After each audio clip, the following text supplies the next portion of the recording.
होश में आओ, समाजवादी पार्टी होश में आओ।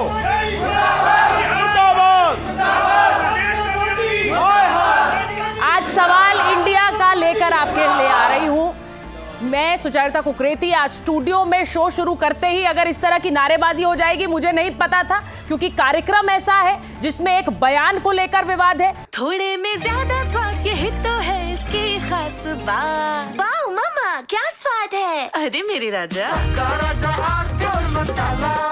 मेरे इस स्टूडियो में आज बहुत सारी ऑडियंस है, आम लोग हैं, और बयान एक ऐसा है जिसे लेकर उत्तर प्रदेश की सियासत में बवाल मच गया है। अब सवाल इंडिया का यह है कि उत्तर प्रदेश में ब्राह्मण को लेकर जो तनातनी शुरू हुई है, उसका 2027 के चुनाव पर क्या असर पड़ने वाला है। अब की बार ब्राह्मण किसके लिए शंख बजाएगा? और ये सवाल मैं इसलिए पूछ रही हूं क्योंकि उत्तर प्रदेश में समाजवादी पार्टी के कद्दावर नेता प्रवक्ता राजकुमार भाटी, जिन्हें अक्सर आप टेलीविजन डिबेट्स में अपनी पार्टी का पक्ष रखते हुए देखते हैं, कई बार मेरे साथ देखते हैं, उनका पक्ष समाजवादी पार्टी का पक्ष और उनके नेता अखिलेश यादव का पक्ष माना जाता है। लेकिन राजकुमार भाटी आज खुद कटघरे में एक कार्यक्रम में उन्होंने जो दोहा पढ़ा, उसके बाद ब्राह्मण समाज में भारी नाराजगी। आपको मैं बिना कुछ बोले पहले वो बयान सुना देती हूं जो समाजवादी पार्टी के राष्ट्रीय प्रवक्ता ने दिया, जिसके बाद ब्राह्मण समाज में बहुत ज्यादा नाराजगी है। पहले सुनिए इसे। ब्राह्मण बनाना वैश्या में बनाना पूरे, और कोई कोई वैश्या तो भली ब्राह्मण बनाना।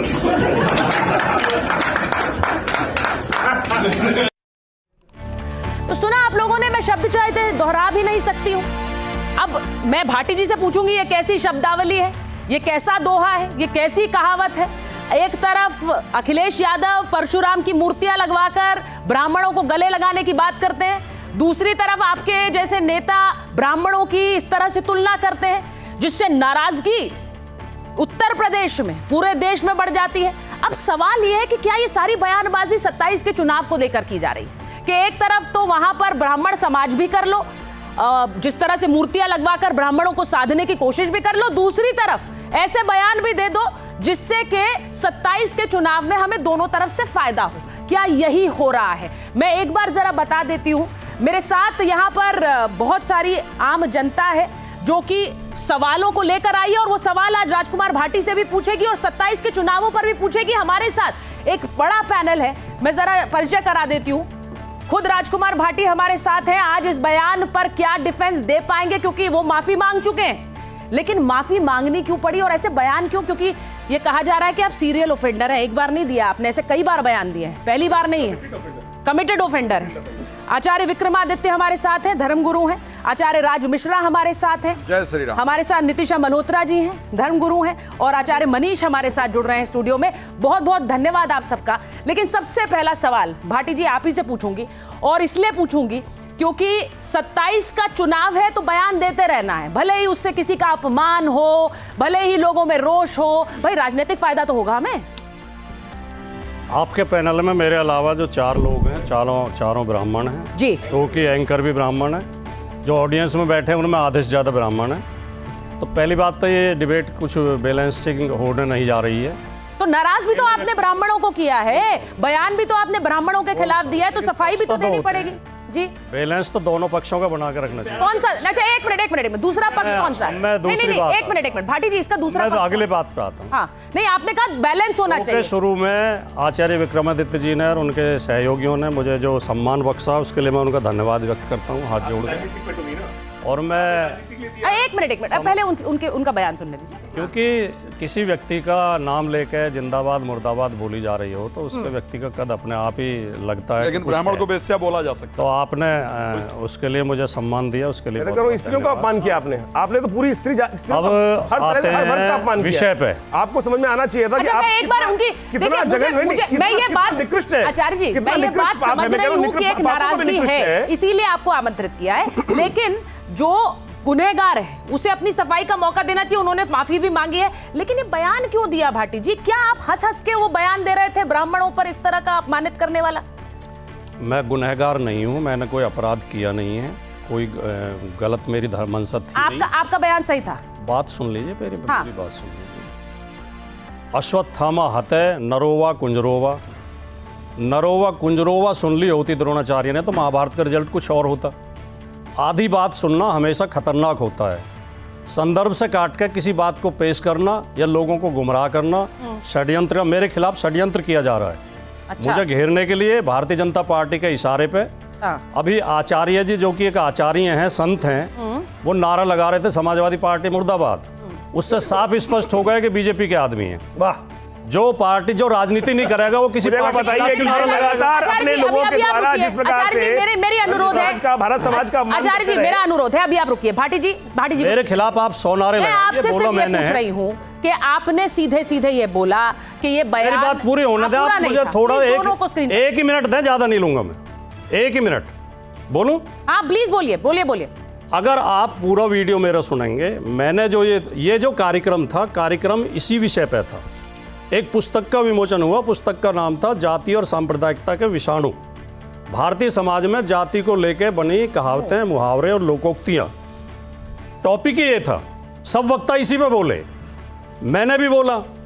मैंने कई कहावतें सुनाई कि जो बहुत खराब हैं, और मैंने ये कहा कि ये बहुत खराब कहावतें हैं, ये नहीं बोलनी चाहिए।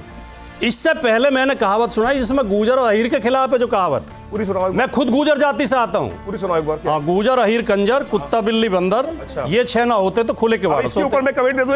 अब इसमें पहले उन्हें बोलने दीजिए। फिर मैंने ब्राह्मण के खिलाफ मैंने बताया कि एक आदमी ये भी बोलता था, लेकिन ये मुझे इतनी खराब लगी, मेरा वीडियो सुना आप, मैं उसमें बोल रहा हूँ कि ये कहावत मुझे इतनी खराब लगी कि मैंने जीवन में कभी बोली नहीं। हमारे हक पांडे जी, मिश्रा जी, शुक्ला जी, तिवारी जी और त्रिपाठी जी खा रहे थे, इसलिए हम आरक्षण की जरूरत थी। मैं केवल ये बताना चाह रहा था उस कार्यक्रम में कि जातियों को लेकर ऐसी खराब खराब मुहावरे और कहावतें बना रखी हैं। अब क्या किया कि 12 मिनट के भाषण से 7 सेकंड की क्लिप निकाल के और ये दुष्प्रचार किया जा रहा है। मेरी मूल सोच है, मेरी अपनी मौलिक सोच है कि व्यक्ति को किसी भी जाति, धर्म, संप्रदाय, समुदाय के खिलाफ नहीं बोलना चाहिए। और मैं सभी जातियों का सम्मान करता हूँ, सभी धर्मों का सम्मान करता हूँ, और उनमें ब्राह्मण जाति भी शामिल है। कुकृति जी, उनमें ब्राह्मण जाति भी शामिल है, मैं ब्राह्मण जाति का भी सम्मान करता हूँ। मेरा इरादा जिस तरह आप देखिए, सुनिए, आप खूब आरोप लगाना। मैं हंसा उस पर भी था जो गुजर अहीर वाली कहावत थी, उससे पहले है, आप देख लें, क्लिप देख लें। जिस तरह और इसके जो आपने अभी सुनवाया, जो सुचिता जी आपने 7 सेकंड का दोहा सुनवाया, हाँ। इससे 4-5 सेकंड पहले और 4-5 सेकंड बाद का आप सुन लेंगी। हाँ। तो मैं खुद कह रहा हूं कि ये बहुत गंदी कहावत है। हाँ। और ये ब्राह्मण समाज को अपमानित करती है। हाँ। और ऐसी कहावतें नहीं होनी चाहिए। तो मेरा इरादा कतई समाज को अपमानित करने का नहीं था, इसलिए मैंने इसमें माफी भी मांगी थी, क्योंकि मेरा इरादा गलत नहीं था। नहीं, अब इसमें बहुत गहरा षड्यंत्र किया जा रहा है। गलत नहीं था आप कह रहे हैं, लेकिन सवाल इसलिए उठते हैं क्योंकि आप जब वो कहावत सुना रहे हैं तो आप जोर जोर से हंस रहे हैं। अब आपने कहा मैंने तो गुजरों पर भी सुनाया, मैं उसमें भी हंस रहा था। मुझे नहीं पता आपने क्या कहा। आप किसी भी समाज का, आप खुद कह रहे हैं मैं गुजर हूं, लेकिन किसी भी समाज का अपमान क्यों करना है, पहली बात। और दूसरी बात, मैं जरा अपनी ऑडियंस को बता रही हूं, 20 सेकंड और दे दो मुझे, 20 सेकंड और दे। मैं आपको ये बता रही हूं, केवल 20 सेकंड और दे दो मुझे। आप ही हैं जिन्होंने इससे पहले जो बयान दिया कि हमारा हक अगर पांडे जी, शुक्ला जी, त्रिपाठी जी लोगों ने खाया है तो हम आरक्षण की जरूरत नहीं पड़ती, और अभी भी खा रहे हैं। ये बयान आपका है। अब मुझे ये बताइए, ये उकसावे वाले बयान नहीं है, ये जाति को टारगेट करने वाले बयान नहीं। नहीं, मैं बोलता हूँ। हाँ। उस पर भी जवाब दूंगा, लेकिन 20 सेकंड में अपनी बात कहना चाहता हूँ कि ये षड्यंत्र है। शंकराचार्य जी को कालनेमी कहा गया, बटकों की ब्रह्मचारियों की शिखा पकड़कर जमीन पर खींचा गया, किसी की भावना आहत नहीं हुई। मोहन भागवत जी ने कहा परशुराम तो लक्कड़हारे थे, हाथ में कुल्हाड़ी रखते थे, किसी की भावना आहत नहीं हुई। रामभद्राचार्य जी ने कहा कि ये पाठक, दीक्षित, चौबे, त्रिगुणायत, ये तो नीच ब्राह्मण होते हैं, हम तो इनमें अपनी लड़की भी नहीं देते, किसी की भावना आहत नहीं हुई। अवध ओझा जो प्रोफेसर हैं, कोचिंग करते हैं, वो बोल रहे हैं कि झूठ बोलते हैं ब्राह्मण, हमने छत्री विहीन कर दी थी धरती, तो राजनाथ सिंह कहाँ से आ गए? किसी की भावना आहत नहीं हुई, क्योंकि ये चारों कहने वाले ब्राह्मण हैं। मैं क्योंकि एक ओबीसी समाज से आता हूँ, मैं ओबीसी समाज से आता हूँ, आप इतना तो मेरे खिलाफ षड्यंत्र किया जा रहा है। भाटी जी, लोगों ने हर बात का विरोध किया है। आप बताओ, अपनी आप क्लिप दिखाओ मुझे, आपने कहीं विरोध किया हो? किसी के पुतले फूके हो? मैं ब्राह्मणों पे जाऊं, एक मिनट। योगी आदित्यनाथ के पुतले फूके आपने? मनीष, मेरी आपसे रिक्वेस्ट है सर, एक मिनट। हमने यहाँ पे विरोध किया। मैं आपसे सिर्फ ये बोल रही हूँ, मैं 2 बयान सिर्फ आपके बार बार पढ़ के बता रही हूँ, और ये बयान इसीलिए आपको कहा जाता है कि आप सीरियल ऑफेंडर हैं भाटी जी, क्योंकि आप एक समाज को टारगेट कर रहे हैं। आपने इससे पहले बोला ये जो माथे पर मोटा तिलक लगाकर हाथ के नीचे पंचांग लेकर घूमते हैं, ये असल में लोगों को ठगने का काम करते हैं। तो ये कौन लोग हैं जो ठगने का काम कर रहे हैं? ऐसा नहीं बोला था, लेकिन क्या ये ब्राह्मण के लिए बोला गया था? नहीं नहीं, बयान सुनवा दूं आपका बयान है। इसमें किसी जाति का नाम है? माथे पर तिलक लगाकर पंचांग लेकर कौन घूमता है? कौन घूमता है? सारे ब्राह्मण ही होते हैं? नहीं, कौन घूमता है? सारे कौन ब्राह्मण घूमता होते है? हैं? सारे? नहीं, ये जातिवाद नहीं है। एक मिनट सुनिए, ये जातिवाद नहीं है। आपने उसी के साथ ये भी बोला कि एक ऐसा है जो घर से निकलता है और पंचांग लेकर दक्षिणा लेकर, गुरु दक्षिणा लेकर वापस आता है और उसके बाद नहीं सुनिए, बयान सुनाएंगे भाटी जी का। अरे मैं ही बोल देता हूँ। हाँ। मैंने कहा एक आदमी तो पत्रा लेकर निकलता है, खाली वो बताता है, ठीक है, पंचांग। एक आदमी झाड़ू लेकर आपके मोहल्ले की सफाई करता है, उसे भी उतना ही सम्मान मिलना चाहिए जितना उसे मिल रहा है। इसमें मैंने क्या गलत कह दिया? ये तो सामाजिक न्याय की लड़ाई है, हमारी संविधान कहता है हमारा, इन्होंने ये कहा सबको बराबर सम्मान मिलना चाहिए। मैंने उसके लिए कोई गलत गाली तो नहीं दी। भाटी जी, मैंने कहा उसे भी सम्मान मिलना चाहिए, आप अपनी पार्टी जो आपके मोहल्ले को सफाई करता है। पर आपने ये क्यों कहा कि जो पंचांग लेकर निकलता है वो लोगों को बहकाता है? वो गुरु दक्षिणा लेता है और बहकाता है। गुरु दक्षिणा, हाँ, दक्षिणा लेकर बहकाता है। ये इनका ही बयान है। सुना दीजिए इसलिए जिससे कि इनको पता लग जाए। ज्यादातर आपने दो लोगों को निकलते हुए देखा होगा। एक सुबह तिलक लगा के पंचांग बगल में दबा के निकलता है एक आदमी झाड़ू और टोकरी लेकर निकलता है। ये जो पंचांग दबा के निकलता है, ये लोगों को पूरे दिन बहका के शाम को आता है, दक्षिणा प्राप्त करता है, किसी का भविष्य देखता है, किसी का हाथ देखता है, किसी की शादी ब्याह के मुहूर्त बताता है। सब बहकाने वाला सौदा है और उसके बदले में लोगों से पैसे लेता है। देखिए, सबसे पहला दिक्कत तो ये है कि भाटी जी को ना, यहाँ पर भाटी जी पढ़े लिखे आदमी, मुझे लगता था सबसे पहले जो जितने भी प्रवक्तागण आते हैं सबसे ज़्यादा पढ़े लिखे हैं, पत्रकार भी रहे हैं। उस वक्त इन्होंने जो बयान दिया उसमें बोला मैं पत्रकार था, पत्रकार की नौकरी करता था। इन्होंने एक जो बात बोली, गूजर, अहीर, कंजर, कुत्ता, मैं कह रहा हूँ ये शब्द आए कहाँ से, सबसे पहले समझने की आवश्यकता है। हाँ। हमारे यहाँ जाटों का राजा सूरजमल था। हाँ। राजा था ना, इन्होंने कहा हक खाया ब्राह्मणों ने। हाँ। राजा कैसे बन गया? परमार वंश कैसे बन गया? चंद्रगुप्त मौर्य कैसे राजा बन गया? किसने बनाया? ब्राह्मणों ने बनाया। इसके बाद यहाँ पर कहते हैं कि हमारा हक खा गया। ये पॉलिटिकल सिनेरियो, देश के अंदर विभाजन करने की राजनीति चल रही है। ये समाजवादियों का आज का खेल नहीं है, पुराना है। इससे पहले स्वामी प्रसाद मौर्य जिस प्रकार की राजनीति गंदी खेल रहे थे, वरदहस्त किसका था? वरदहस्त जो मिला हुआ था ऊपर से कि ये राजनीति करो, समाज को विभाजन करो। आज देश को जोड़ने की जगह ऐसी स्थिति में देश को खंड खंड करने की बात की जा रही है। इनको पता होना चाहिए कंजर शब्द क्रिमिनल एक्ट में कहां से आया। अंग्रेजों ने जब क्रिमिनल एक्ट बनाया उसके अंदर कंजर शब्द की जाति को ही क्रिमिनल बना दिया। इनको ये पता नहीं था कि ये भारत समाज में नहीं बनाया। इस देश के विभाजन करने वालों ने इस देश के अंदर हमारे को जातियों में बांटने के लिए, हमारे देश को बांटने के लिए लगा था अंग्रेजों के जमाने में। ये बात समझ में आनी चाहिए कि हमने तो सबका सम्मान किया। भारत की संस्कृति में सबका सम्मान करने की बात, ब्राह्मण की बात की जाती है। ब्राह्मण जन्मना चाहे तो शूद्र शास्त्र कहता है। और उसके बाद दूसरा जन्म कब प्राप्त होता है? संस्कार जब प्राप्त कर लेता है। आप कर लीजिए, मुझे कोई दिक्कत नहीं है। ये शास्त्र का वाक्य है, ये शास्त्र की अवहेलना करते हैं। और समाज के अंदर, जहां भी भारतीय समाज के अंदर शास्त्रों के अंदर जो बात लिखी है, कुरीतियों को हटाने की बात लिखी गई है, लेकिन यहां समझ में नहीं आती इनकी तो इन्होंने तो हम कुरीति के खिलाफ हैं। अरे कुरीति के खिलाफ मुझे बताइए, आज बताइए, यादवों की राजनीति करते हैं? यादवों का हम यादवों को सर्वोच्च मानते हैं। भगवान कृष्ण का जो आज समाज के अंदर परिवेश है कि क्षत्रियों में सर्वश्रेष्ठ है। ये बता दें कौन है यादव? ये बताइए यादव कौन है? यादव कौन है भाई साहब, बता दो। और उसके साथ साथ मैं आपको एक बात समझाऊं, यहाँ पर एक बड़ी स्थिति की बात समझाऊं। यादवों के साथ साथ एक बात समझने की आवश्यकता है। गीता भगवान कृष्ण ने कही, गीता क्या है वो भी बता दो। आज यादवों को समझा दो क्या है। जल्दी से पहले सबसे एक रिएक्शन ले लेती हूँ। आचार्य, ये बताइए, ये जो बयान इन्होंने दिया भाटी जी ने, आपको लग रहा है कि क्या ये, वो कह रहे हैं मैंने तो हंस के दिया, मैंने और जातियों के बारे में भी बोला और ये बताया था कि भाई कैसे कैसी कहावतें हैं जातियों से जुड़ी हुई। मैं एक बात कहना चाहता हूं, क्या ब्राह्मणों के अच्छाई का कोई दोहा नहीं मिला भाटी साहब को? क्या अगर मैं कह रहा हूं वो आहिरों के बारे में बोला गया, जाट गुजरों के बारे में बोला गया, तो क्या जाट गुजरों के बारे में कोई अच्छा दोहा भाटी साहब को याद नहीं आया? प्रॉब्लम यह है, एक बात सोचना होगा कि अभी कुछ दिन पहले ऐसा हुआ है मेरठ के अंदर, कुछ ब्राह्मणों ने, कुछ जो हमारे भाई जो पिछड़े वर्ग से आते हैं उनको ब्राह्मण बनाया है। उनको सम्मान से मेरठ के अंदर उत्तर प्रदेश में उनको ब्राह्मण बनाया गया है। अब समाजवादी पार्टी को, स्पेशली भाटी जी को यह प्रॉब्लम हो रही है कि ये ब्राह्मण तो समाज को जोड़ रहे हैं। ये ब्राह्मण जो पीछे हैं, जो अभी तक वंचित थे, जिनको हमने कह करके कि तुम वंचित हो दबा रखा था, उनको ये ब्राह्मण अपने में मिलाने का प्रयास कर रहे हैं, सम्मान देने का प्रयास कर रहे हैं। तो मैं ब्राह्मण को ये बेस्या बोल देता हूं ताकि जो वो पिछड़े लोग हैं, जो दबे कुचले लोग हैं, वो ब्राह्मण बनने का प्रयास ना करें। अगर वो ब्राह्मण बन गया तो हमारा वोट बर्बाद हो जाएगा। अगर वो ब्राह्मण बन गए तो हम जो टोपी की राजनीति कर रहे थे वो धीरे धीरे हमारी टोपी की राजनीति खत्म हो जाएगी।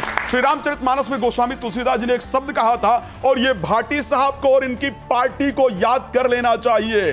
गोस्वामी तुलसीदास जी लिखते हैं और भगवान शंकर कहते हैं कि इंद्र कुलिस मम शूल विशाला और काल दंड हर चक्र कराला, जे इनकर मारा नहीं मरई विप्रद्रोह पावक समझरई। ये कहना चाहता हूं कि अखिलेश यादव की राजनीति में जो ताबूत में लास्ट कील ठोकने का जो काम है ना, वो भाटी जी ने शुरू कर दिया है। ये बयान बड़ा है, ये बयान बड़ा है। मैं एक बार आऊंगी, मैं वापस आऊं आचार्य जी के पास। कौन सी पिछड़ी जाति के लोगों को ब्राह्मण बनाया गया, हमें भी जानकारी दे दो। मिनट में उठाओ कौन सी जाति के में उठाओ पढ़ो। किस जाति के? सरासर झूठ बोल रहे हैं, बुराई करने आपके शो में झूठ बोल रहे हैं। मैं बता रहा हूँ भाई साहब, सत्यापन करो इस बात दलितों को बनाया, दलितों को का सत्यापन कराओ। बनाया, दलितों को इस जाति के लोग कैसे बनाया, तरीका क्या बनाने का? क्या बनाने का तरीका है? इस देश में जाति बदली जा सकती है क्या? कोई तरीका है? सुधारण कराया, तरीका है, जाति बदलने का तरीका है, बनाया जा सकता है, कोई स्वीकार कर सकता है। इतना सरासर आपके गुमराह कर रहे हैं। किसको बनाया ये बताओ? दलितों। कौन से गांव के दलित किस जाति के थे? दलितों ने किस कहा, जाति के थे? सुन लीजिए, दलित लोगों ने उनकी कहा- रिश्तेदारी ब्राह्मणों में हो जाएंगी। सुनो तो उनकी रिश्तेदारी ब्राह्मणों में हो जाएंगी अब। बिल्कुल होगी। अरे क्या बात कर रहे हो भाई, क्या बात कर रहे हो? बोल रहे हैं साहब। ये नियम है, ये नियम है। गुमराह कर रहे हैं। ब्राह्मण के किसी भी जाति में पैदा हुआ व्यक्ति ब्राह्मण बन सकता है, ये नियम है, किसी भी जाति में जा सकता कहाँ है। नियम लिखा और है? अगर आप उठाकर भागवत पढ़ेंगे, भागवत अगर पढ़ेंगे, सुन लीजिए। अच्छा मैं एक मिनट। अभी आपने शुरुआत में बोला कि भाई जो सुबह निकलते हैं पंचांग दबाकर हाथ में तिलक लगाकर, वो क्या सिर्फ ब्राह्मण ही होते हैं? आपने ये इसलिए बोला, एक मिनट रुकिए, आपने ये इसलिए बोला क्योंकि आप ये कहना चाह रहे थे कि वो सिर्फ ब्राह्मण नहीं है और जाति भी है, यही कहना चाह रहे थे ना? तो अब आप इनको गलत कैसे बता रहे हैं? आप तो यही कहना चाह रहे हैं कि पंचांग लेकर और जाति के लोग भी निकलते हैं, मतलब वो अधिकार और जाति को भी है। हाँ, आप किसी को पुजारी बना सकते हैं, ज्योतिषी बना सकते हैं, मठ महंत बना सकते हैं, मठाधीश बना सकते हैं। आप जाति कैसे बदल सकते हैं? जाति बदलने का तो प्रावधान ही नहीं है। जाति नहीं बदल सकते हैं। जो पंचांग लेकर आपको राह दिखा रहा है। एक मिनट देखिए, नहीं एक मिनट आचार्य मत रुकिए, मैं सुनिए। अरे मुझे तो आप आचार्य जी, मैं एक मिनट, गुस्सा होने की जरूरत नहीं, मैं एक क्लैरिटी, जाति कैसे बदल सकती है मुझे आप ये बताइए। एक मिनट कोई प्रावधान ही नहीं है जाति बदलने का। अरे भाई रुकिए, मैं एक क्लैरिटी सुनिए, मैं एक क्लैरिटी देना चाहती हूँ। सीधी बात यह है कि जो बात अभी हो रही है, हमारे दर्शक जरा सी समझें, ये सीधी व्यवहारिक बात है कि क्या सिर्फ जो ब्राह्मण कुल में पैदा हुआ वही ब्राह्मण है, या फिर एक व्यावहारिक रूप से दूसरी जाति के लोग? ये एक बड़ी विवाद था, यूपी में बहुत बड़ा विवाद खड़ा हुआ था इसे लेकर। दूसरी जाति के लोग भी क्या ब्राह्मण कार्य कर सकते हैं? ऐसी कहावतों और दोहे को हम नहीं एक्सेप्ट कर सकते। आप पढ़े लिखे हैं, आप एक समाजवादी पार्टी के प्रवक्ता हैं, और आपकी बॉडी लैंग्वेज जब आप कोई कहावत सुना रहे, अगर आपका कहने का मतलब वहां पे उसको गलत कहना था, तो आपकी बॉडी लैंग्वेज वैसी होनी चाहिए थी, जो कि बिल्कुल भी नहीं लग रही है। दूसरा, इन्होंने बहुत सी कहावतें जोड़ी हैं, बहुत सी कहावतें। आप पढ़े लिखे हैं, आप उन कहावतों को समाज में किसके सामने बोल रहे हैं? पूरा सोशल मीडिया उसको देख रहा है। तो आप क्या मैसेज देना चाह रहे हैं कि मैं पढ़ा लिखा हूं या मैं कैसी बातें कर रहा हूं? अगर गांव वगैरह में बोला जाता तो सोशल मीडिया पे वायरल नहीं किया जाता है। और कुरीतियों के खिलाफ बोलिए, ना कि उनका एग्जाम्पल दे के उनको बढ़ाइए, तो वो बढ़ाने का काम किया जा रहा है। और गलत कहावतों का उदाहरण देना कहीं पे ठीक नहीं है, चाहे वो किसी भी पार्टी से जुड़ा हो। दूसरा, इन्होंने बोला कि मुर्दाबाद कहना या समाजवादी पार्टी को मुर्दाबाद कहना। एक बात बताएं कि अगर आपकी पार्टी आपके साथ खड़ी है ना, आपने उस पार्टी के साथ हैं, आप अलग नहीं हैं, आप इंडिविजुअल नहीं हैं, तो हम उस पार्टी के लिए भी बोलेंगे। क्यों नहीं बोलेंगे? क्योंकि अभी तक पार्टी ने आपके लिए क्यों नहीं कोई कार्रवाई की? अच्छा, मैं अब एक बार सवाल भाटी जी से पूछ रही हूँ। भाटी जी, पहली बात तो आपने कहा कि ये बयान मैंने दिया लेकिन पूरा संदर्भ नहीं था, उसके लिए आपने माफी भी मांगी। वो कह रही है माफी क्यों मांगी अगर गलत नहीं था? आप तो आज कह रहे हैं कि मैंने कुछ गलत नहीं बोला। मैं दोनों बातें स्पष्ट कर देता हूँ। हाँ। एक तो मैं आपने जो बोला है, मैं आधी बातों से आपकी से सहमत हूँ, हाँ। और ऐसा नहीं है कि सारी बातें गलत होती हैं। जो बात सही है वो सही, क्योंकि मेरी नीयत कभी खराब थी नहीं, मैं किसी समाज का अपमान करना नहीं चाहता। मेरा अपील आपके चैनल के माध्यम से मैं सभी भाइयों से अपील कर रहा हूँ कि आप मेरा पूरा 12 मिनट का भाषण सुन लेंगे तो सबकी शिकायत दूर हो जाएगी। कोई इरादा ऐसा था ही नहीं। माफ़ी मैंने इसलिए मांगी कि जो 7 सेकंड की क्लिप निकाल के लोग चला रहे हैं, जो आपने भी चलाई, उसे सुनकर खराब लगता है। उस क्लिप से जिन भाइयों को आहत हुए हैं, जिनको मानसिक पीड़ा पहुंची है, मैं उनसे पुनः आपके चैनल के माध्यम से भी हाथ जोड़ के माफी मांग रहा हूं, क्योंकि मेरे अंदर अहंकार की कोई बात है ही नहीं। माफी नहीं है, इनके बॉडी लैंग्वेज से। अब बॉडी लैंग्वेज का भी मैं कारण बता देता हूं। सीधी बात यही है, सीधी बात यही है कि आपने कहा कि पूरा क्लिप नहीं था, लेकिन आप हंस हंस के क्यों बता रहे थे? ऐसा लग रहा था कि आप मजा ले रहे हैं बात कहने में, आप उसे एंजॉय कर रहे थे। नहीं, मैं बता देता हूं, उसका कारण भी बता देता हूं। हंस के मत थप्पड़ मार दिया, कह दिया मजाक कर रहे थे। माफी चाहता हूं जी, मैंने गलती से मार दिया, अब अपमान कर दिया, ब्राह्मण को बेस्या बता दिया। मैं पूछना चाहता हूं, बताइए मुझे, अंग्रेजों ने 70% ब्राह्मणों का मर्डर किया है, मारा है, उनको फांसी पर चढ़े हैं। क्या मंगल पांडे बेस्या थे? मुझे बताएं, ये राकेश भाटी जी बताएं। बाल गंगाधर तिलक देश के लिए शहीद होने वाले, क्या ये बेस्या थे? चंद्रशेखर आजाद क्या ये बेस्या थे? मुझे बताया जाए। अटल बिहारी वाजपेयी क्या ये बेस्या थे? राजगुरु क्या बेस्या थे? लाला लाजपत राय क्या बेस्या थे? ताता टोपे क्या बेस्या थे? आपने आज देश के स्वतंत्रता सेनानियों का आपने अपमान किया है। आपको इस विषय पर ये कोई तरीका थोड़ी ना होता है। अपमान कर दिया, गोली मार दो, उसके बाद तो हो गई गलती। पूरे समाज में योगदान दिया है, तो उनके लिए बोलना चाहिए हमें। भाटी जी, आपने सारे सवाल राज मिश्रा जी के सारे सवाल सही होते अगर ये दोहा मैंने बनाया होता, या मैंने इसका समर्थन किया। बोलने दीजिए, जवाब भी तो देने दीजिए। ना तो मैंने ये बनाया, ना मैंने इसका समर्थन किया। मैंने सुनाते समय भी ये कहा कि इतना खराब है ये। एक मुस्लिम के बारे में मैंने आचार्य जी, एक मिनट उन्हें जवाब नहीं बुलवाइए, वो आप बोल दो। के बारे में एक दोहा बुलवाइए, ऐसा ही दोहा मुस्लिम के बारे में बुलवाइए। वो आप बोल दो, बोलो, बुलवाओ। नहीं बोलेंगे, ब्राह्मण के बारे में बोल देंगे, एक मुस्लिम के बारे में बोलो साहब, बोलो। मैंने नहीं बोला। शिक्षा के मुद्दों पर बात करिए आप। राजनीति वो कह रहे हैं, एक मिनट, आप वो बयान देते हैं जो आपकी पॉलिटिक्स और राजनीति को सूट करता है। आप वो बयान कभी नहीं देंगे जिससे आपको पता है आपको नुकसान होगा। देखो, सच्चाई तो ये है कि इस कार्यक्रम का राजनीति से कोई मतलब नहीं था, वो पार्टी कार्यक्रम नहीं था। लेकिन आप राजनेता हैं, भाटी जी कैसी बातें कर रहे हैं? आप राजनेता हैं, आप बिना राजनीति के कहीं पार्टी से अलग थोड़ी। एक मिनट रुक जाइए मैम, एक मिनट, मैं उनसे बात कर रही हूं, सर रुकिए। पुस्तक विमोचन के बाद एक गोष्ठी रखी गई थी। उस गोष्ठी में जो वक्ता थे योगेंद्र यादव है, वो भी अब राजनीति में नहीं है, और रतनलाल जी चलो कांग्रेस के प्रवक्ता बन गए, लेकिन प्रोफेसर हैं वो, और वो थी शीबा असलम फहमी थी, और अपने ये जो आशुतोष थे, तो वो राजनीति का कार्यक्रम नहीं था, किसी एक पार्टी का कार्यक्रम नहीं था, वो पुस्तक विमोचन का कार्यक्रम था, गोष्ठी थी। आपने जो नाम इसी विषय पर वो अब राजनीति ना करके पीछे से राजनीति ही कर रहे हैं। नहीं, नाम आप ले रहे हैं, देखिए आप सुचिता जी कर रहे हैं। एक बात बताओ, चुनाव 27 चुनाव में तो ऐसे बयानों से नुकसान होता है, हम ऐसी मूर्खता क्यों करेंगे? नुकसान होता है क्या? हम क्यों ब्राह्मण समाज को नाराज करेंगे? एक बात बताइए, आपने क्या कहा है? इस आपके नेता हमेशा पीडीए की बात करते हैं। पीडीए क्या है? पीडीए में ब्राह्मण भी पीडीए क्या है? कहाँ है पीडीए में? कहाँ है? खुशी दुबे की क्या है पीडीए आपका? एक मिनट भाटी जी पीडीए क्या है आपका? जो पीड़ित दुखी और अपमानित है। नहीं, पीडीए क्या है आपका? बताइए ना भाटी जी, आप कह रहे हैं। बताता हूँ पीडीए क्या है, मैं बताता हूँ। पिछड़े दलित, आदिवासी, आधी आबादी, अल्पसंख्यक। अब ये आपने अपने आप जोड़ दिया सर, ये अच्छा है। तो आप पिछड़े, आप पी से सामान्य वर्ग के वे लोग, कुछ भी बोल देंगे। सामान्य वर्ग के वे लोग जो पीड़ित हैं, दुखी हैं, अपमानित हैं, अल्पसंख्यक, वो सब पीडीए, ओरिजिनल पीडीए है। आज आपके पीडीए में पी फॉर पंडित भी हो जाएगा, क्योंकि आज आपने उसमें सब कुछ जोड़ दिया, आधी आबादी भी जोड़ दी। हमने तो माता प्रसाद पांडे जी हमारी पार्टी के नेता विरोधी दल है। सबसे बड़ा पत्र उत्तर प्रदेश में नेता विरोधी दल का है हमारे पास, वो माता प्रसाद पांडे जी हैं। तो सर माता प्रसाद पांडे जी से स्मारक बनाया है, जनेश्वर मिश्र जी का बनाया है, उनको अच्छा लग रहा है। एक बार पूछिए ना भाटी जी, फोन मिलाया पांडे जी को?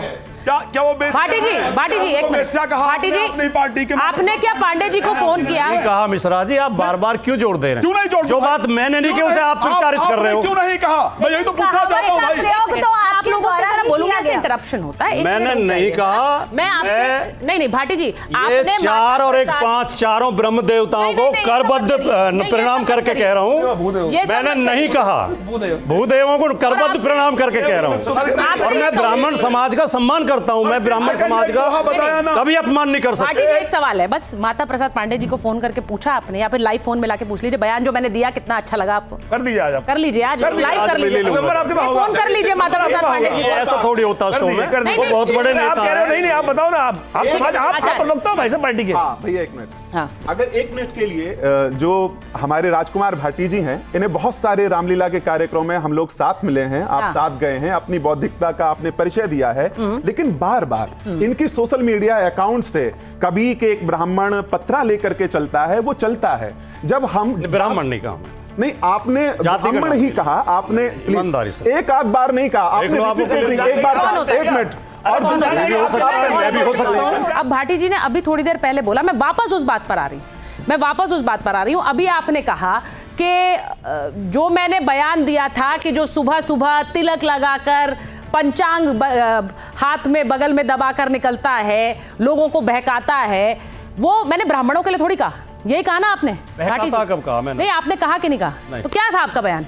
मेरा बयान ये है कि एक आदमी तो पंचांग लेकर तिलक लगा के निकलता है, एक आदमी झाड़ू और टोकरी लेकर निकलता है जो मोहल्ले की सफाई करता है। हाँ। तो उस आदमी को भी जो सफाई करता है उसे भी उतना ही सम्मान मिलना चाहिए जितना वो उसे दे आपने रहे कहा हैं। अंधविश्वास इस फैलाते देश हैं की ये नहीं, समस्या, ना आपने ये कहा नहीं समाज कहा। में अंधविश्वास मैंने ये नहीं कहा, आप आपने देखो ये नहीं कहा, लोग सर। मोबाइल अभी सब पे हैं, आपने चेक करें। कहा देश की कि ये जो समस्या तिलक है कि लगाकर, श्रम को नहीं सम्मान नहीं दिया भाटी जाता। जी अब आप मुकरिए मत। देखिए आज आपने पीडीए का नाम, पहले आपने पीडीए बदल दिया, आपने पीडीए में पहले हम भी शामिल हैं, अब पूरा आपने- समाज शामिल है। रुकिए जब होती है- आचार्य मनीष, एक मिनट होती से रुकिए। एक मिनट नहीं सर, एक मिनट रुकिए। नहीं, इन्होंने ऐसे कहा नहीं। श्रम को हम एक सम्मान नहीं देते, इस पे ये आपके लिए नहीं कह रहा, मैं भारत समाज के लिए कह रहा हूँ। स्वपच के उसमें लिए मैं भी होली शामिल हूँ। से अगले दिन हम लोगों के यहाँ लिखा हुआ है कि स्वपच को जाकर के स्पर्श करें, स्वपच स्पर्शः, यानी वो मेहतर जो सफाई कर्मी है उसको गले से लगाओ, तब हमारा पर्व पूरा होगा। सिंबॉलिक सम्मान है। सिंबॉलिक अब आचार्य मनीष, मैं जरा एक कभी-कभी सवाल लेना पैर छू चाहती हूं, लेते जरा हैं, शांत वो तो- रहिए एक बार। अब मैं बयान शब्दशः बयान पढ़ के बता रही हूं। ये जो माथे पर मोटा तिलक लगाकर हाथ में पंचांग लेकर घूमते हैं, ये असल में लोगों को ठगने का काम करते हैं। ये था बयान कि नहीं था? ना ये नहीं था बयान। अगले की बात चलाइए भाई और बताइए कि राजकुमार भाटी कैसे झूठ बोल रहे हैं। ज्यादातर आपने दो लोगों को निकलते हुए देखा होगा। एक सुबह तिलक लगा के पंचांग बगल में दबा के निकलता है एक आदमी, सब बहकाने वाला सौदा है और उसके बदले में लोगों से पैसे लेता है। भाटी जी कैमरे पर देखकर बोलिए, आपने नहीं बोला, कैमरे पर देखकर बोल दीजिए। अब आप इतना जोर दे रही हो तो मुझे ध्यान नहीं आ रहा कि मैंने अब ध्यान नहीं आ रहा लेकिन आपको। मैं अब आपको ध्यान नहीं आ रहा है। और दूसरी मेरा बात ये- मकसद केवल ये था कि जो सर, श्रम ये करता आपका है उसे मकसद सम्मान इसलिए मिलना क्योंकि चाहिए। आप बार बार इस तरह के बयान देते हैं और जब आप देते हैं तो उससे यही लगेगा कि आप उकसाते हैं। इसमें और आप ब्राह्मण का सत्ताईस अपमान कैसे होगा इस बयान में? इस्तेमाल करना चाहते हैं। क्यों नहीं? क्योंकि आप तो कहते हैं पीडीए की राजनीति। तो कोई ब्राह्मण का जिक्र नहीं किया। आप सामने से बोलते हैं जाति व्यवस्था के हम खिलाफ हैं, लेकिन आप जातियों को उकसा कर राजनीति करते हैं। ये सच नहीं है क्या? ये सच है कि जाति नहीं? व्यवस्था आचार्य आज मनीष, से समाप्त कीजिए, हम आज तैयार हैं। बोलिए। आप समाप्त करवा दीजिए। बोलिए, संविधान में बोलिए। लिखा हुआ है कि अपने बड़ा पेपर पे प्रश्न हाँ, ये भाटी जी आपसे सवाल पूछ रहे हैं। इस टाइप का बयान के जरिए आप क्या जाति का दांगा फैलाना चाहता है या जो जाति के बीच में भेदभाव पैदा करना चाहता है, जो क्या आपको रिलीवेंस रहने के लिए आगे के लिए जो है इस टाइप का बयान फैलाते हैं? ये कितना स्ट्रैटेजी की तरफ करते हैं ये? बताइए भाई। आपका सवाल बहुत महत्वपूर्ण है और उन्होंने बहुत गंभीरता से पूछा। हाँ, बिल्कुल मैं गंभीरता पूरे से जवाब सम्मान के साथ आपसे कहना चाहता हूँ, मेरी ऐसी कोई भी नीयत नहीं है। मैं जातियों में प्यार बढ़ाना चाहता हूँ, उनमें वैमनस्य बढ़ाना नहीं चाहता। मैंने इसका विरोध किया कि दोहा गलत है, ये नहीं बोला जाना चाहिए। अगर मैं इसका समर्थन करता तो मेरी एक गलती मिनट थी। रुकिए, खड़े हो जाइए। गलत चीजें तो हाँ, बोलते हैं। सवाल ले रहे हैं। फिर ये बयान आपने दिया कैसे? है, वो जब मैं बोल रहे हैं बार-बार कि कह रहा आपको हूँ। विभाजन नहीं करना है जातियों में, फिर दिया बयान कैसे आपने? अब यार मैं बार बार आपसे तो सफाई छोटे दे हैं रहा हम, हूँ। तो सोचना चाहिए आपको। आप पूरी कैसे ये वीडियो बयान सुन लो, आपका आपकी तसल्ली हो जाएगी। वो कह रहे हैं हम छोटे हैं, आपसे यही सीखेंगे क्या? नहीं वो बच्चे की भावना सही है। अलग अलग बयान देते हैं, समझो थोड़ा जातियों में मत बांटो इस देश को। अच्छा, मैं एक चीज आप लोगों से बिल्कुल। पूछती हूँ, जरा एक बात मैं बताइए। सहमत हूँ आपकी बात से। आप एक बात बताइए, आप लोग हाथ खड़ा करके, क्या जाति को लेकर एक विवाद अभी भी इस देश में है? हाथ खड़ा करिए जिनको लगता है हाँ। समय समय पर सबको लग रहा जाता है, सबको लगता है। अब ये देख लीजिए, जाति को लेकर एक विवाद है, ये सब मानते इसलिए हैं। तो हम और उसी जिम्मेदार को नहीं है। नहीं तो उसी को आप उकसाते जिन्होंने हैं। जाति बनाई है वही जिम्मेदार है। उसी को और उकसाते सरकार हैं। जब आप जिम्मेदार है। विलन बना देते हैं ब्राह्मण को, जब आप ब्राह्मण को हमारा विलन नारा बनाते नहीं हैं तो आप उसे होगा, उकसाते बीजेपी का नारा हैं। है। आचार्य मनीष, मीडिया हमारा आचार्य जी, एक मिनट भैया मुझसे पूछ रही हैं। आप ये पूछिए, अभी क्या पूछ रही थी आप?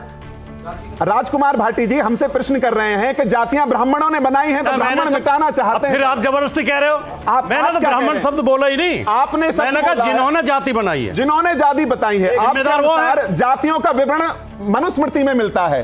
मनुस्मृति के अनुसार 4 अलग अलग वर्ण हैं, वर्ण का है, जाति का नहीं, पूरा उसमें है, सारी व्यवस्थाएं उसमें है, हमें वहां पढ़ना पड़ेगा। अगर उसमें व्यवस्थाएं हैं तो व्यवस्था के अनुसार हम लोग चलते। हम कहते हैं जाति मिटा दो, आप क्या हैं? हम भी चाहते हैं। गुजर हैं। गुजर होने के बाद में आप जो हैं राजनीति करते हैं, कोई ब्राह्मण होने के बाद में दुकान चला रहा है, तो आज जातियां रही कहां? जिस प्रकार से आप जातियों को देखते हैं परिदृश्य में, वो जातियां बची नहीं है। अब एक काम अवश्य बचा है कि हर फॉरम पर हमें अपनी जाति को मेंशन करना पड़ता है। सरकार और संविधान में जातियों पर जोर दिया गया है। किसी को जाति के अनुसार लाभ मिलेगा, किसी को नहीं मिलेगा।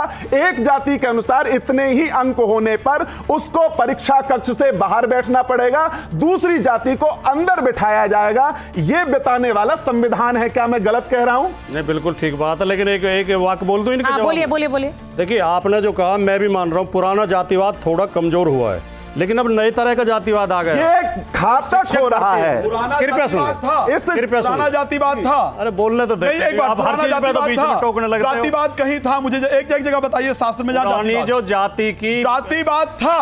मैं जस्ट ये पूछ रहा हूँ भाटी जी, जातिवाद था, आप जातिवाद था ही नहीं, मेरी बात तो सुन था। लीजिए। आज आचार्य नीतिश के ऊपर जातियां। आचार्य नीतिश, देखिए, नए तरह का जातिवाद आया है। जब शिक्षक भर्ती होती है 69,000 शिक्षक की, तो योगी जी 19,000 ओबीसी को बाहर कर देते हैं बेईमानी करके, जिसमें हाईकोर्ट का भी आदेश है कि ओबीसी और एससी के पदों में लूट की गई है। ये जातिवाद नहीं है क्या? एक कुछ जातियों को आप आगे बढ़ाते हो, कुछ जातियों को दबाते हो, उन्हें नौकरी नहीं देते।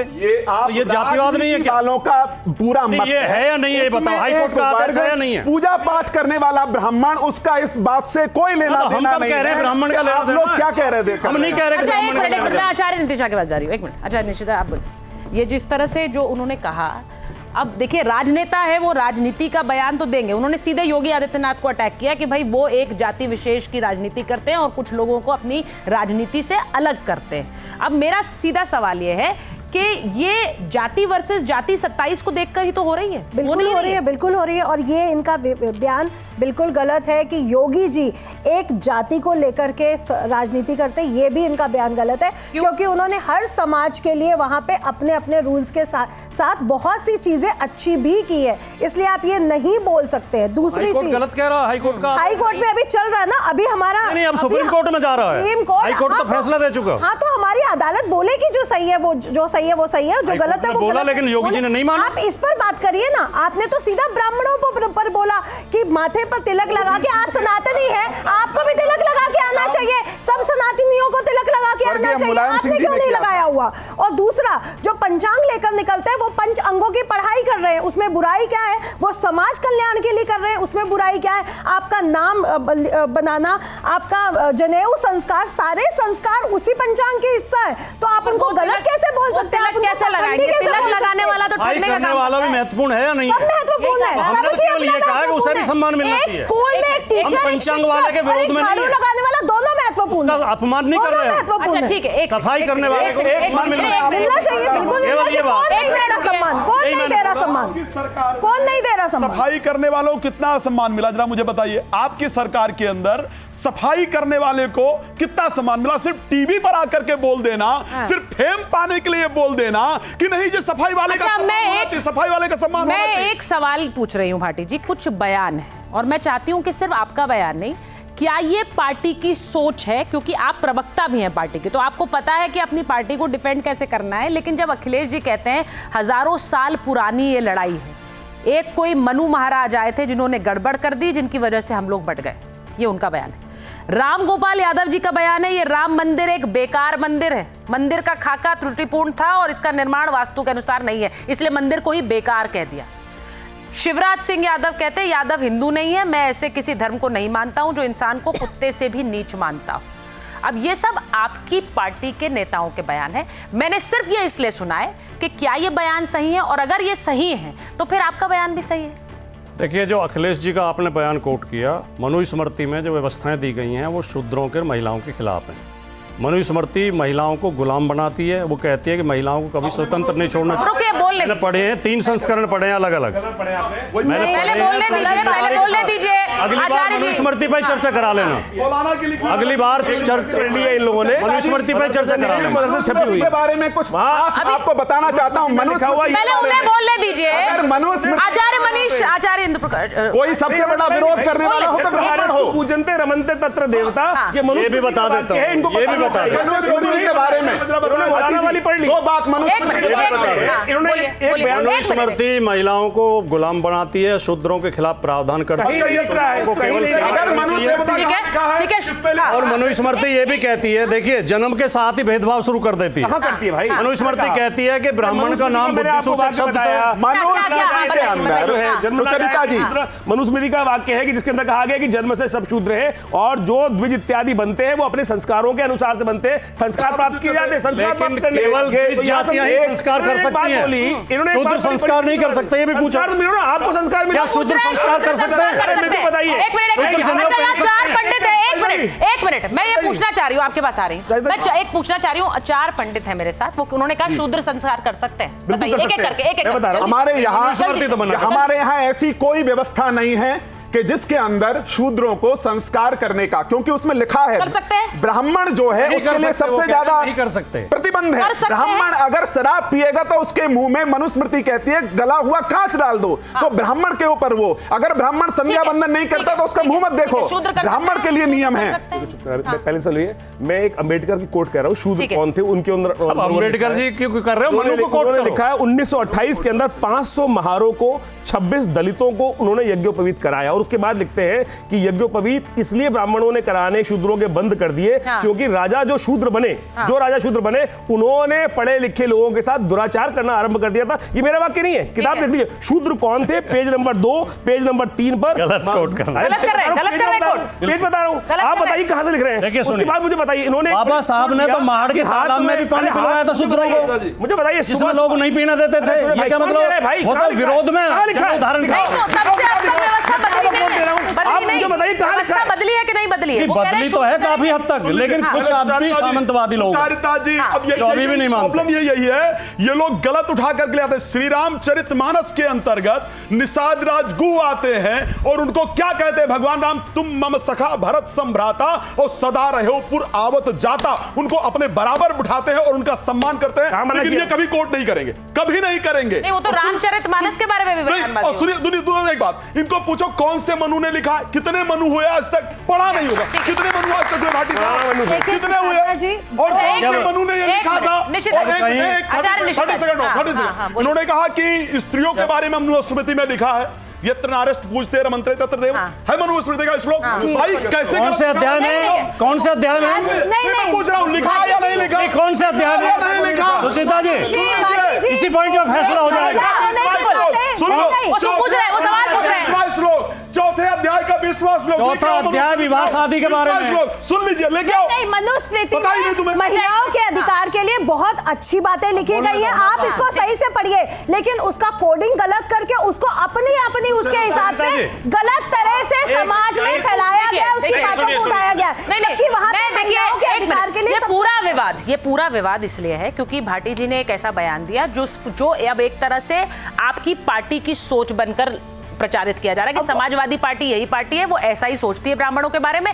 और देख लीजिए, यही सोच है इनकी। एक मिनट, अब मेरा आपसे सवाल है, मेरा आपसे सवाल है, क्योंकि मेरे पास समय बहुत कम बचा है। मैं आपसे पूछ रही हूँ, आज भाटी जी अपने उस बयान पर खेद जताते हुए ये कहेंगे कि ब्राह्मण भी आपको, क्योंकि आप जाके अलग अलग जगहों पर कई तरह के जातिगत समाज बैठकें करते हैं, आप ये कहेंगे कि ब्राह्मण समाज भी आपके लिए उतना ही पूजनीय है जितने बाकी लोग हैं? ये मैं 100 बार पहले भी कह चुका हूँ, फिर कह रहा हूँ, ब्राह्मण समाज मेरे लिए बहुत सम्मानित समाज है। और मेरा इरादा ऐसा था नहीं, जिस दोहा का बार बार जिक्र कर रही हैं, उस दोहा का खंडन मैंने उसमें भी किया, उस कार्यक्रम में भी किया। मैंने उसका समर्थन नहीं किया, मैं उस दोहा के खिलाफ हूँ। वो दोहा नहीं बोला जाना चाहिए। और वो कार्यक्रम क्योंकि लोकोक्तियों पे, मुहावरों पे ही था। अब आप पूछ लो, क्या पूछ रहे हो? दूध पीते हो? दूध आप पिलाओगे तो पी लेंगे। अरे रोज पीते हो, घर में दूध आता है? दूध आता है। मैं 2 साल से दूध जो दूध देने आता है घर में, वो कौन होता है? कौन है?